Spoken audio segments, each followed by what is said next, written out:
नगरी नेठ नची वई, फांसीअ जे झूले में हुनखे निंड अची वई। शोक हवा जे शूकारनि में कंहिं त मरोड़ियो गल गिचीअ जो, ख़ुशबू का त रची वई, हुनखे निंड अची वई। हींअर आउं हिन महफ़िल जे रू रवां, हिन महफ़िल जो सदारत कंदड़ असांजो महिमान मोहतरम जामी चांडियो साहिब जिन खे गुज़ारिश कंदुसि, जेके सिंध जा महान लेखक, अदीब, सियासी ऐं समाजी शख़्सियत आहिनि, साईं जन खे गुज़ारिश आहे त अची करे पंहिंजे ख़्यालनि जो इज़हार कनि। साईं जामी चांडियो साहिब।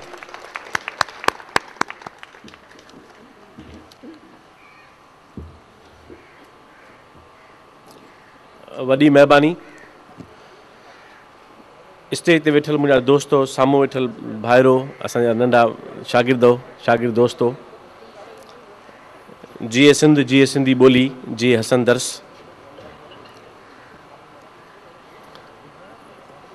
मूंखे बि अहसासु आहे त उस ॾाढी तिखी आहे, छो त मां पाण 2 मिंट वेठो हुउसि हेठि में, इन करे तव्हांखे हिन पासे वारनि खे ज़रूरु घणी तंगी थींदी हूंदी, पर ज़रूरु गॾियायूं। ऐं त हसन दर्स जहिड़े हिकिड़े तमामु सिंध जे सुहिणे शाइर असांजे रूह जे हिकिड़े हिसे जे बारे में ही प्रोग्राम आहे, त उन बारे में 2-4 ॻाल्हियूं तव्हां सां ज़रूरु कबियूं। लतीफ़ साईं चयो आहे त कोहन तां कर लहन, कर लहण माना सार लहण, यादि करणु।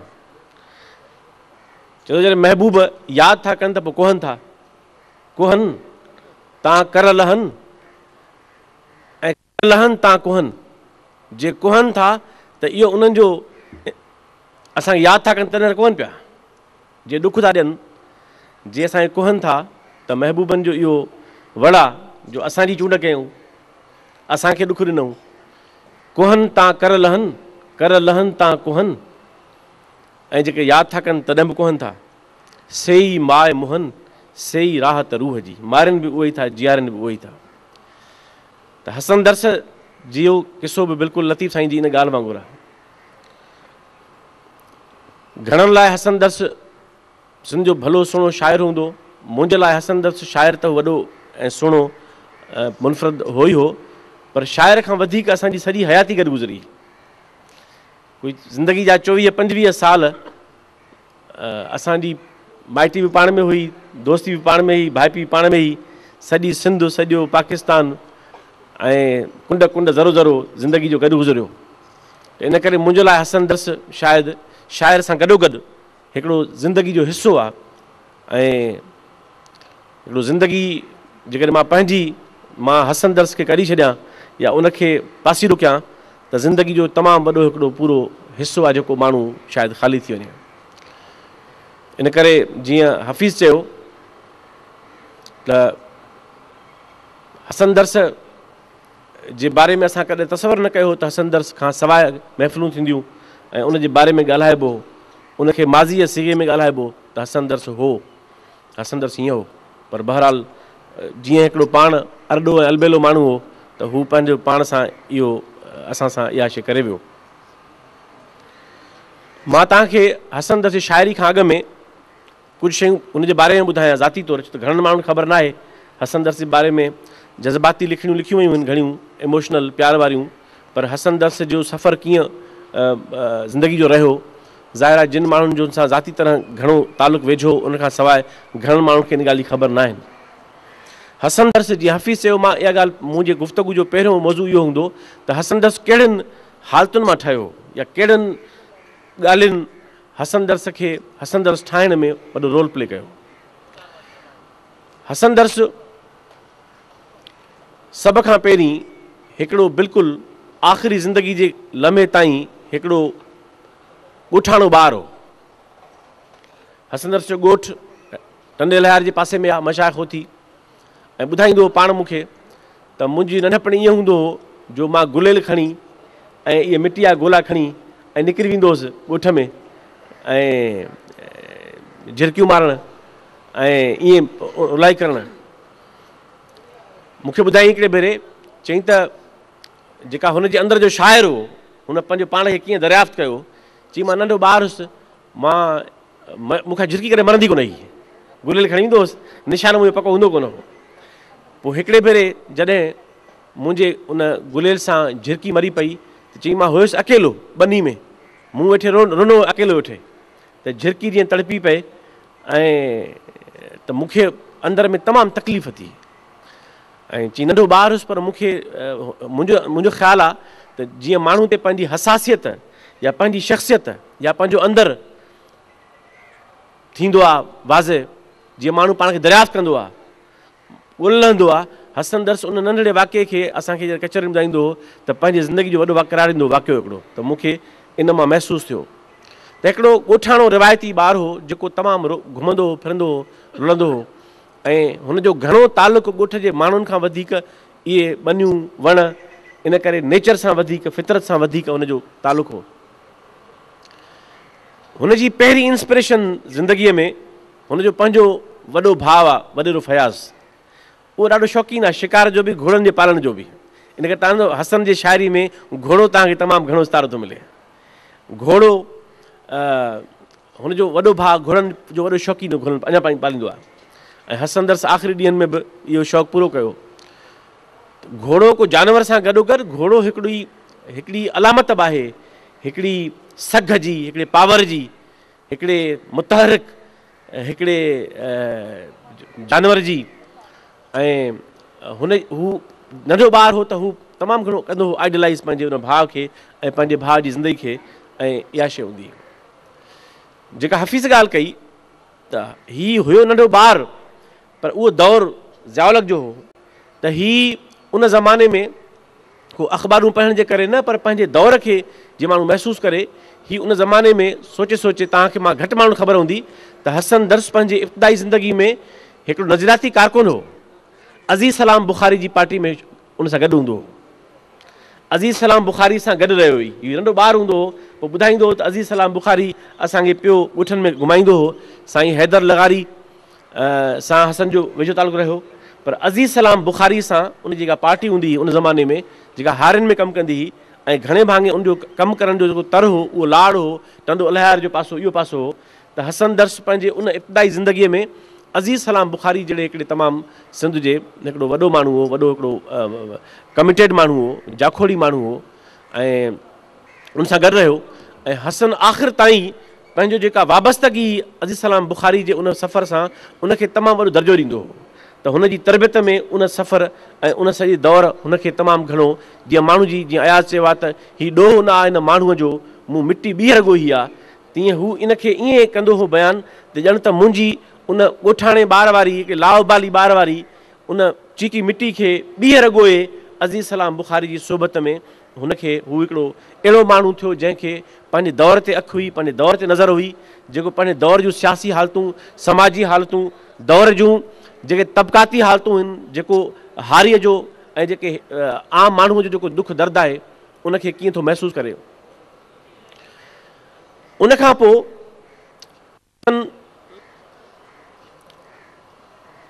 जो जेको दौर आहे जंहिंमें हसन हैदराबाद थो अचे पढ़णु, छो त उनजे ॻोठ में स्कूल खां मथे पढ़ाई हुई कोन, इन करे हसन मैट्रिक हैदराबाद मां कई, टंडो इदारे में पढ़ंदो हो, पोइ हैदराबाद में आयो, ऐं हैदराबाद जी जेका अदबी सकाफ़ती ज़िंदगी हुई उनखे हू पाण चवंदो हो त साईं निसार हुसैनी जी आगम पब्लिकेशन जो दफ़्तरु ऑफिस, पोइ उते माण्हुनि सां मुलाक़ातूं, कचहरियूं, शयूं, त इहे सभु फैक्टर्स हुआ जिन हसन दर्स जी हिकिड़ी जेका आर्टिस्टिक ऐं हिकिड़ी शाइरानी ऐं जेका अदबी जेको ऐं हिकिड़ो शख़्सी मिज़ाज हो उनखे तश्कील ॾिनो।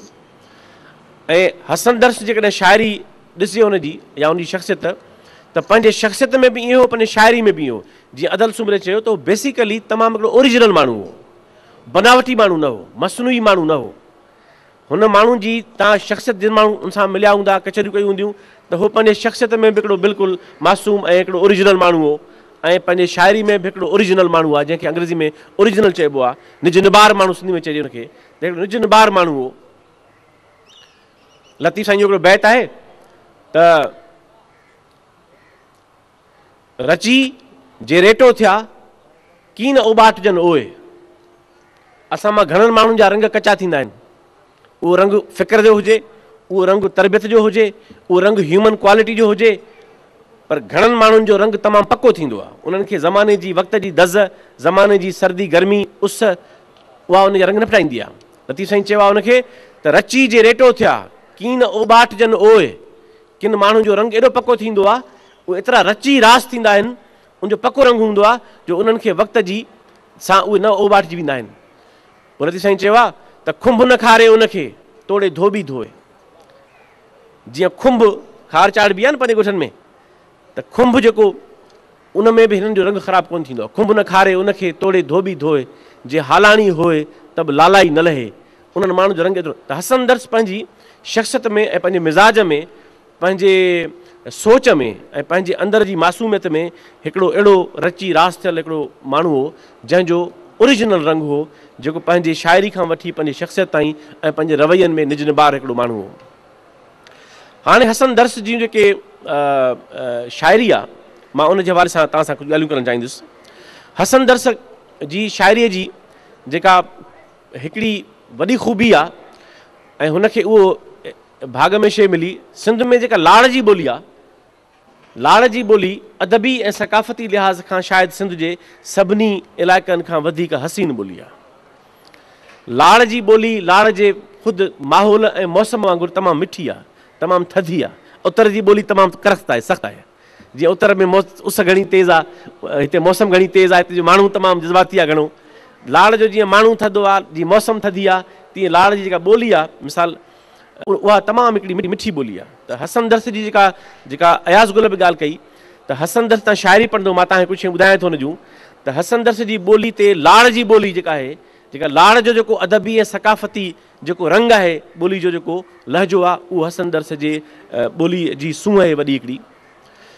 हसन दर्स जी शाइरी जी ॿी ख़ूबी आहे त हसन दर्स जी शाइरी में घणो ज़ोर फ़िक्र ते न आहे, थॉट ते न आहे। हुनजो घणो जेको शाइरी जो जेका ख़ुसूसियत आहे, ऐं दुनिया में हर क़िस्म जा शाइर थियनि था। मिसाल इक़बाल आहे त इक़बाल जी शाइरी में हर शइ आहे, पर घणो जेकर तव्हां इक़बाल जी शाइरी मां जोहर कढंदव त उहो फ़िक्र आहे। जीअं फैज़ आहे, जीअं अयाज़ साहब आहे।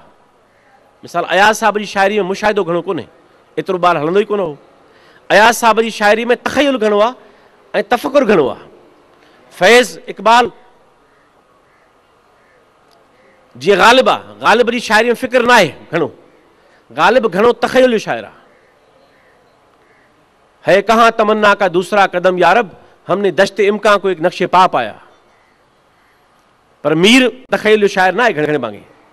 मीर घणे भाङे अवाम जे ऐं माण्हूअ जे अहसास जो शाइर आहे। इन करे शाइरनि जी दुनिया में हर शाइर जो पंहिंजो मिज़ाज थिए थो त हुनजे शाइरी ते कहिड़ो रुझान वधीक हावी आहे। इन में को इहो मसइलो न आहे त को शाइर नंढो वॾो थींदो आहे। दुनिया में हर रिवायत ऐं हर रंग जा हसीन शाइर पिया आहिनि। इन करे इन में को दर्जे जो मसइलो न आहे, पर उन इहो सम्झण जो मसइलो आहे त हिन शाइर जो बुनियादी रुझान कहिड़ो। त हसन दर्स जी शाइरी में ॿोली जे लाड़ जे ॿोली जी हुस्नाकी सां गॾोगॾु जेको ॿियो हसीन रंग आहे उहो इहो आहे त हसन जी शाइरीअ में घणे भाङे मुशाहिदा, जीअं त मुंहिंजी हिन सां असांजी उमिरि गॾु गुज़री आहे, त हिन में मां तव्हांखे ॿुधायां त हर शेर जो मां तव्हांखे ज़ाती ॿुधाए सघां थो पस मंज़र त किथां इंस्पायर थियो। लाड़ में जॾहिं ॻाल्हि थो करे जंहिं समूह कंहिं सार वांगुरु हो, त इहो कहिड़ो बदीन जो 0 पॉइंट वारो ॻोठु आहे वरड़नि जो, साले वरड़। इन साले वरड़ जे ॻोठ में वञी रहंदो हो रातियुनि जूं रातियूं, ॾींहंनि जा ॾींहं, महीननि जा महीना। तव्हां वञी पुछंदव साले वरड़ ॻोठ में जेको आख़िरी ॻोठु आहे 0 पॉइंट ते बदीन जो, त तव्हां चवंदा हसन दर्स असांजो घर भाती हो, रहंदो महीना महीना। ऐं उहो एॾो हसीन ॻोठु आहे जेको समुंड जे किनारे ते आहे ऐं जेको समन जो ज़ात जा समा आहिनि ऐं घणे भाङे मुहाणनि उतरनि था। त तव्हांखे झंपीर जी मिसाल इस्तारे जी आहे, झंपीर खे हुन तमामु घणो बतौर इस्तारे जे कमाईंदो आहे। या जेका रकासा जंहिंजी ॻाल्हि थो करे कलंदर जे नज़म जे हवाले सां, उहा नाज़िया, उहा मां सुञाणा त उहा केरु आहे। त घणे भाङे तव्हां ॾिसंदव त हसन दर्स जीअं अदल सुमरे चयो त हिकिड़ा शाइर थियनि था जिन खे मिड़ई शाइरी करणी हूंदी आहे, मिड़ई तुकबंदी करणी हूंदी आहे। दुनिया में काफ़िया खुटी कोन विया आहिनि, लफ़्ज़ खुटी कोन विया आहिनि, कारीगरी खुटी कोन वई आहे, हुनरमंदी खुटी कोन वई आहे। त हिकिड़ा शाइर हुनरमंदी सां हुनरमंद तौरु शाइरी कनि था ऐं अहिड़ा शाइर तमामु घणा आहिनि, ख़राबु उहे बि न आहिनि। पर जीअं त हीउ हिकिड़ो ओरिजिनल शाइर हो, जीअं त हिनखे हिन शाइरी जे फ़नी तरकीबुनि ऐं बंदिशुनि ऐं वज़न बहर जी घणी ख़बर दिघे ज़माने ताईं कोन हूंदी। जेका हिन जी इब्तिदाई शाइरी आहे पूरे दौर जी, तव्हां चवंदो मूंखे ख़बर ई कान्हे ॻाल्हि जी। वेंदे आख़िर में बि जॾहिं हीअ शाइरी पंहिंजी चूंड पे कई त इसाक़ समय जहिड़े नौजवान शाइर खे चई त तोखे वधीक ख़बर आहे बहर वज़न जी, मुंहिंजे भेट में हिन खे बहर वज़न जे ख़्याल खां ॾिस त किथे का हिन में कमी न आहे। ओरिजिनल शाइर हो। त हसन दर्स जी शाइरी जी जेका ॿी ख़ूबी मुंहिंजी नज़र में त हसन दर्स जूं इंस्पिरेशन पर्सनल हूंदियूं हुयूं। मिसाल कांडेरे नाले हू हारी जंहिं ते नज़म लिखियो आहे हुन, उहो हुनजे ॻोठ जो कुली हो, उते हारी हो। त ज़ाती इंस्पिरेशन्स खे हिन जो कमाल छा हो त उन्हनि ज़ाती इंस्पिरेशन्स खे मुशाहिदनि खे पंहिंजे शाइराणे तख़युल सां अहिड़े त हिकिड़े हसीन ऐं क्रिएटिव ऐं तख़लीक़ी अंदाज़ सां पेश कंदो जो माण्हू हुनजी शाइरी पढ़े थो त हुनजी शाइरी माण्हूअ खे मोहे थी, असरु छॾे थी, वणे थी, रूह ख़ुशि करे थी ऐं हुनजे ख़्याल ते, हुनजे ॿोलीअ ते, हुनजे अंदाज़ ते माण्हूअ खे प्यारु अचे थो त हीअ ॻाल्हि हिन केॾी हसीन कई आहे। जज़्बा सादा आहिनि, ख़्याल सादा आहिनि, पर उनखे तख़युलाती अंदाज़ सां जीअं हू पंहिंजे हिकिड़े आर्टिस्टिक अंदाज़ सां पेश थो करे त हसन दर्स जी शाइरीअ जो इहो हिकिड़ो इम्तियाज़ आहे ऐं हिकिड़ी ॾाढी ख़ुशूसियत हुई आहे। टीं ॻाल्हि इहा तमामु घटि शाइरनि खे नसीब थिए थी। हसन दर्स जो असलो पंहिंजो आहे, डिक्शन पंहिंजो आहे। तव्हां हुनजो का बि शइ खणी नथो मथां नालो ड्राए छॾियोसि, माण्हू चवंदो शाइरी हसन जी आहे। हाणे इहा वॾी ॻाल्हि हूंदी आहे। ज़ाहिर आहे त हसन दर्स जंहिं ज़माने में शाइरी शुरू कई त सिंध जो समाज हूअं वॾो ग़रीब आहे, हूअं वॾो पुठिते पियल आहे, पर कुझु शयुनि में सिंध जो समाज दुनिया में अॻिते वधियल समाज वांगुरु हिकिड़ो अॻिते वधियल हिकिड़ी ॿोली ऐं समाज आहे। शाइरी जी दुनिया में घटि में सिंधी ग़रीब न आहे, सिंध जो समाज ऐं सिंधी ॿोली। भागू भान ऐं सुमंग चारण खां वठी वींदे लतीफ़ साईं खां वठी अॼोके मॉडर्न अयाज़ ताईं, बुखारी ताईं, अयाज़ गुल अदल सुमरे ताईं, हफ़ीज़ ताईं, हसन ताईं, मज़हर लगारी ताईं, हलीम बाग़ी, आकाश अंसारी, शमशेर, तनवीर, श्याम, तव्हां ऐं ईअं शाइर नौजवान तमामु घणा आहिनि, नालनि जो मसइलो न आहे। हाणे जंहिं ॿोलीअ में एॾियूं हसीन रिवायतूं, जीअं मूं तव्हांखे असां वटि शाइरी घणे भाङे मॉडर्न माण्हू पढ़नि था, पर क्लासिकल दौर खे माण्हू ॾिसनि कोन था। तव्हां जेकॾहिं भागू भान ऐं सुमंग चारण जी शाइरी जे दौर जी शाइरी पढ़ो, उन तव्हां सिंधी ॿोली जी हुस्नाखी तव्हांखे आशिकी थिए त केॾी हसीन ॿोली आहे। हाजी अहमद मलाह बदीन वारो, हाजी अहमद मलाह जी तव्हां शाइरी ॾिसो त हुनजी जेका ॿोली आहे त एॾे वॾे हिकिड़े शाइरीअ जे कैनवास में जिते लतीफ़ साईं हुजे, जिते मॉडर्न दौर में अयाज़ हुजे, बुखारी हुजे, श्याम हुजे, तनवीर हुजे ऐं शमशेर हुजे, इमदाद हुजे ऐं ख़ुदि हसन खां उमिरि जे खां अॻु वारा शाइर कुझु हुजनि, हमअसर शाइर हुजनि, इन सॼे दौर में कोई शाइर पंहिंजो असलोब पाण सां गॾु नओं पैदा करे खणी अचे, तख़लीक़ करे खणी अचे, इहा हिकिड़ी सुहिणे शाइर जी ऐं हिकिड़े ओरिजिनल ऐं हिकिड़े क्रिएटिव शाइर जी वॾी ख़ूबी थिए थी। इन करे हसन जी शाइरी जी टीं ख़ूबी मुंहिंजे ख़्याल में हसन जो पंहिंजो तख़लीक़ियल, पंहिंजो अंदाज़ ऐं पंहिंजो असलोब हो जेको हसन जी शाइरी खे मुनफ़रद बणाए थो ऐं हसन खे पंहिंजे दौर में ऐं पंहिंजे टही में हिकिड़ो अहिड़ो दर्जो ॾिए थो जंहिं ते असां सभई फ़ख़्रु कयूं था ऐं ख़ुशि थियूं था। चौथी ॻाल्हि, दुनिया में अदब जी दुनिया में इहा ॻाल्हि वॾी अहमियत रखे थी त कंहिं अदीब या कंहिं शाइर जा मौज़ू केतिरा नवां आहिनि ऐं तख़लीक़ी आहिनि, अनोखा आहिनि। साॻा मिसाल उर्दू शाइरी आहे, जे तव्हां उर्दू शाइरी मां हे वॾा चंद शाइर कढी छॾियो, मीर ऐं ग़ालिब ऐं इक़बाल ऐं मखदूम मुहिउद्दीन या फैज़ या साहिर या अकबर आबादी, कुझु शाइर कढो त बाक़ी जेका सॼी शाइरी आहे उहे शाइर हज़ारनि में छा लखनि में आहिनि, उनजा दीवान हज़ारनि में आहिनि। उहो साॻियो वसल ऐं हिजर जे दाइरे खां ॿाहिरि शइ निकिरे नथी। महबूब इन ॻाल्हि में ग़रक़ आहे त बसि मूंखे आशिक़ त महबूब न मिलियो। साॻा तसवर, साॻियूं तशबीहूं, साॻिया किनाया, साॻा काफ़िया, साॻा इस्तारा, साॻी ॿोली, साॻा बहर, साॻा वज़न, साॻा ज़मीन साॻी। नतीजे में जे तव्हां उहा शाइरी पढ़ो त बि सही आहे, न पढ़ो त बि ख़ैर जी ॻाल्हि आहे। छो त मौज़ू न आहिनि नवां, अंदाज़ नओं न आहे, तसवर नवां न आहिनि, रवैया नवां न आहिनि, ॿोली नई न आहे, फ़न नओं न आहे, तजुर्बा नवां न आहिनि। इन करे ही साॻा जेका गुल बुलबुल में फाथल असांजी शाइरी हुजे सिंधी में या उर्दू जो पूरो दौर रहियो आहे। हसन दर्स जी ख़ूबी हिकिड़ी ख़ूबसूरती इहा आहे त हसन दर्स पाण सां हिकिड़ा नवां मौज़ू खणी आयो। तव्हांखे मां कुझु नज़म ॿुधायां थो हुनजा, त अहिड़ा मौज़ू खणी आयो जिन मौज़ूअनि ते सिंधी में शाइरी आम तरह थींदी कोन हुई।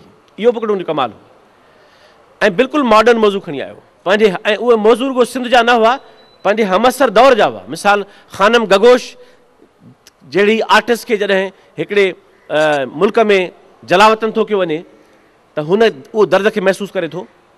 ऐं हुनजो कमाल इहो आहे त कांडेरे नाले हारी खां वठी ऐं ख़ानम गगोश ताईं ऐं पंहिंजे दौर जा जेके बि दुनिया में ॾिसे थो लकाव ऐं शयूं, हसन दर्स खे उहे शयूं जॾहिं मुतासिर कनि थियूं त हिकिड़ो क्रिएटिव आर्टिस्ट, क्रिएटिव शाइर कीअं थो उनखे पंहिंजे एक्सप्रेशन में पेश करे, इज़हार करे।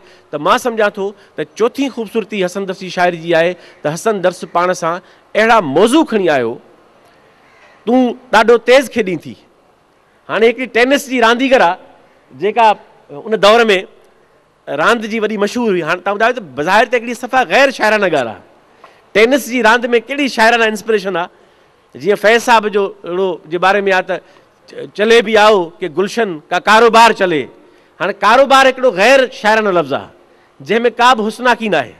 कारोबार त हर घिटी खुली पई आहे कारोबार लाइ, पर जॾहिं फैज़ जहिड़ो माण्हू थो उनखे कारोबार लफ़्ज़ खे कतब आणे त लफ़्ज़ नओं जनम वठी पाण सां नई माना खणी ऐं अहिड़ो हसीन थो अची बीह रहे जो चले बि आओ कि गुलशन का कारोबार चले। त टेनिस जी रांदीगर जी तेज़ खेॾण खे बि हू पंहिंजे महबूबा सां तशबीह थो ॾे त जीअं हूअ तेज़ खेॾे थी तीअं तूं तमामु तेज़ आहीं मोहबत में। या जीअं ॻाल्हि कई अदल त हर माण्हूअ जे मन में हिकिड़ी घोड़े जी टापोली आहे। हाणे जंहिं माण्हूअ घोड़े जी टापोली खे तमामु गहरो मुशाहिदो न कयो हूंदो ऐं उनखे हुन ज़िंदगीअ जे ॿियनि हक़ीक़तुनि सां तख़युल में लिंक न कयो हूंदो, उहो अहिड़ी हसीन चई सघे नथो। त हसन दर्स हिकिड़ो कमाल ऐं इम्तियाज़ इहो बि हो त जीअं हू पाण सां पंहिंजो असलोब ऐं पंहिंजो अंदाज़ ऐं पंहिंजो डिक्शन, पंहिंजी ॿोली, पंहिंजा इस्तारा नवां ऐं तख़लीक़ खणी आयो, ईअं हसन दर्स मौज़ू जेके शाइरी में आहिनि उहे नवां खणी आयो।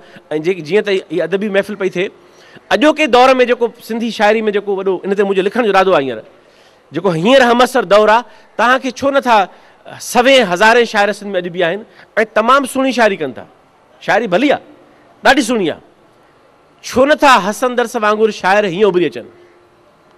सबबु मूंखे लॻे थो ॿियनि ॻाल्हियुनि सां गॾोगॾु उन्हनि शाइरनि वटि मौज़ू नवां न आहिनि। साॻियनि मौज़ूअनि में सिंधी शाइरी फासी पई आहे। हाणे नतीजे में तव्हां शाइरी न, मूं किताब तमामु घणा वठंदो आहियां मां शाइरी जा, नवनि जा बि पढ़ंदो आहियां। के शयूं वणनि थियूं, शाइरी पढ़ो त बि ख़ैर आहे, न पढ़ंदो ख़ैर आहे। मौज़ू नवां न आहिनि ऐं मौज़ूअनि सां गॾु असलोब, ढंग, अंदाज़, ॿोली। त मुंहिंजे ख़्याल में हसन दर्स जी शाइरी जी हिकिड़ी ख़ूबी इहा बि हुई त हू पाण सां नवां मौज़ू खणी आयो। ऐं आख़िरी ॻाल्हि करे मां ॻाल्हि हसन जा कुझु तव्हांखे शेर ॿुधायां थो जंहिं सां गॾु ॻाल्हि खे पूरो कबो। हसन जी शाइरी में हिकिड़ी ॿी समाजी ज़रूरत आहे वॾी, उहा की हीअ आहे त मशरक़ जी शाइरी में मशरक़ जो माशरो घणे भाङे कंज़र्वेटिव आहे। ओरिएंटल समाज जेको आहे उहो घणे भाङे कंज़र्वेटिव आहे, पसमानदा समाज आहे। इन करे हिते जी शाइरी तव्हां पढ़ंदव त तव्हांखे इवन सूफ़ियाना शाइरी में, क्लासिकल शाइरी में बि इहा ख़बर घटि पवंदी त महबूब मर्द आहे या माई आहे। ज़ूमानियत में ॻाल्हि कयल आहे, जेको सम्झे।